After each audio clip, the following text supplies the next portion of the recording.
studio. It's Tuesday, and remember, recently I launched the Business Bite segment where we talk about bits of business and give you nuggets, especially if you have small and medium enterprises.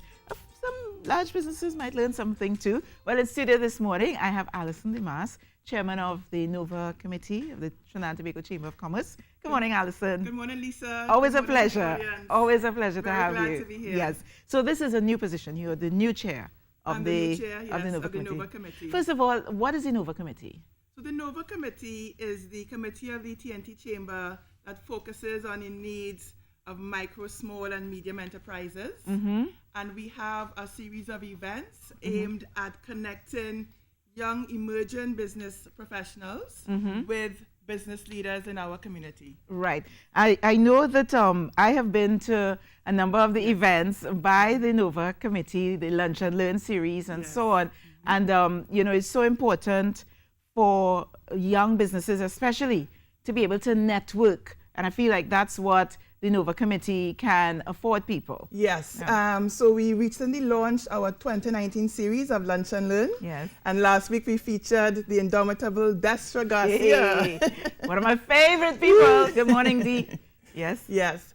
And basically she imparted her experience and knowledge about the music business. But I think it's important to realize that whatever business you're in, you can teach and we can learn from various businesses regardless of what sector we might be in. Because most people tend to think of business as traditional, you know, conservative, but you can be in business across many, a wide spectrum. Correct. And you can be one person and you can be, you know, you can be a business entity, a sole trader. And in fact, in TNT, most of our businesses are in fact, you know, small and medium enteprises. And we contribute to 30% of GDP. I'm not surprised at that because when I was studying in Vienna, we went to the small and medium enterprise unit there, and it was discovered that 98% of the businesses were small and medium enterprises. If you factor in things like the creative industries, the hairdressers, the small enterprises, the taxi drivers, the doubles vendors, you know. So I'm very happy that you're creating this space for small and medium enterprise. To meet with the big players in the industry. So how do you plan to roll that out? So we're rolling it out. We have various events. So our next Lunch and Learn will feature Anna Mohammed from SM Jalil. And we're going to be taking it to other parts of Trinidad, Central as well as South. And then we're going to have networking events. Also, we're embarking on a very exciting project.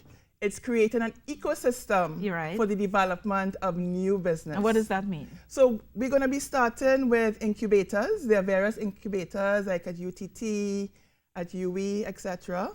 And we are going to be taking them through the whole process from imagination, imagining the idea, then to commercializing it, and also encouraging investment, whether it be angel investment, venture capital, and we hope eventually to see more businesses being listed on the SME stock exchange.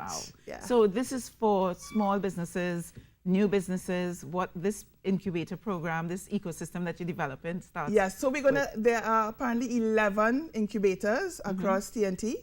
So we're gonna be focusing on them initially. And you know, there'll be various phases of the project. And of course, once successful, then we can widen it up, you know, to a wider cross-section of startup businesses. So you have to be part of the incubator program to be a beneficiary. Well, what we want to do is we want to play the role of facilitator. So we will network. So you're not reinventing the wheel. No, exactly. So we just want to make sure that we establish a process and procedure every step of the way. Now, this is the chamber, or this is the Nova Committee of the chamber? Okay, so this is the Nova Committee, but working, of course, with the chamber secretariat. So how do you join the chamber? How do you become a member of the chamber? Is it open to all persons who have businesses? Yes, it's open to all. Because you know, traditionally, you think of the chamber as big business. Yes, in fact, I mean, that was my initial conception of the chamber. However, the chamber, 65% of the membership of the chamber is actually small businesses. Is that right?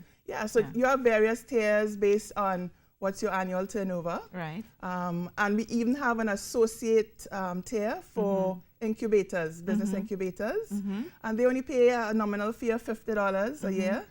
And they get access to all the benefits. They just don't have voting rights. So why is it important for businesses? Because you're thinking, you know, when you have your business and you're focusing on outing fires, getting through the day, finance, paying bills and all of that, why should I join a chamber and have to go to meetings and all of, you know, Yeah, why is that important? It's, as a business, especially as a startup, the two things you need customers and you need finance. And through any association, business association, you are able to tap into their established membership. Often they provide like training programs. You can have access to those training programs at nominal fees. There's a virtual library, so even if you can't attend in person, and then you get to just learn from established, you know, business leaders. Yeah. So you have organizations. I know the women are out front with organizations like Plot and AFET, and of course you have the Chamber of Commerce and the various chambers across the country that you can sign up to and be part of.